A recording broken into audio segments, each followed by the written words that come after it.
ఆ ఆసుపత్రిలో ప్రతి ఉదయం ఒకేలా ఉండదు. కాని ఎదురుచూసే ముఖాలు మాత్రం ప్రతిరోజూ ఒకేలా ఉంటాయి. రిసెప్షన్ ఎదురుగా 3 బెంచీలున్నాయి. మొదటి బెంచీ భయంతో నిండినవాళ్లది. రెండో బెంచీ ఆందోళనతో కూర్చునేవాళ్లది. మూడో బెంచీ ఎందుకో తెలియని ఒక నిశ్శబ్ద ఆశతో కూర్చునేవాళ్లది. ఆ ఆస్పత్రిలో పనిచేసే అనన్య జూనియర్ నర్స్.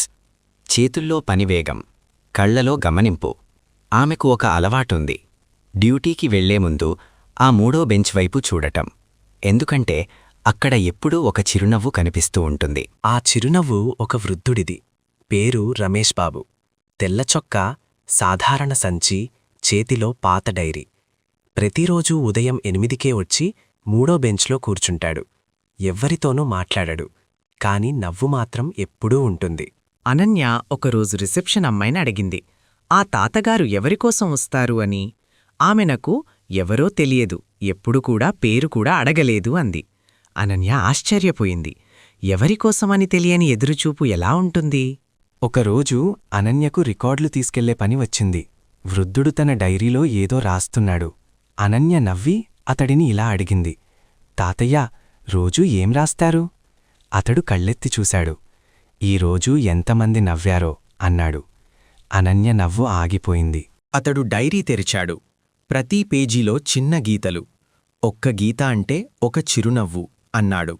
ఇక్కడేందుకు అని అడిగింది అనన్య. రమేష్ బాబు నెమ్మదిగా అన్నాడు, ఇక్కడ నవ్వు చాలా అవసరం కాబట్టి. అతడు చెప్పాడు, నా భార్య ఇక్కడే చికిత్స తీసుకుంటూ పోయింది. ఆమెకి ఒక కోరిక ఉండేది. ఆసుపత్రికి వచ్చినవాళ్లు కనీసం ఒకసారి నవ్వాలి అని. అనన్య మౌనంగా ఉండిపోయింది.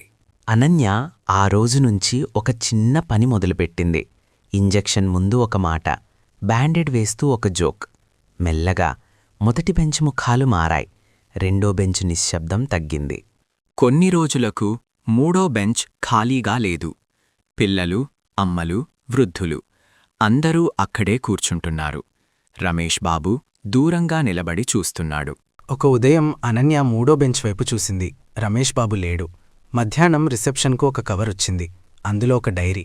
అందులో చివరి పేజీలో ఇప్పుడు నా పని అయిపోయింది అని వ్రాసి ఉంది. ఆసుపత్రిలో ఇప్పుడొక బోర్డుంది. మూడో బెంచ్ ఇక్కడ నవ్వడం తప్పనిసరి అని. అనన్య రోజూ డ్యూటీకి ముందు అక్కడ కూర్చుంటుంది.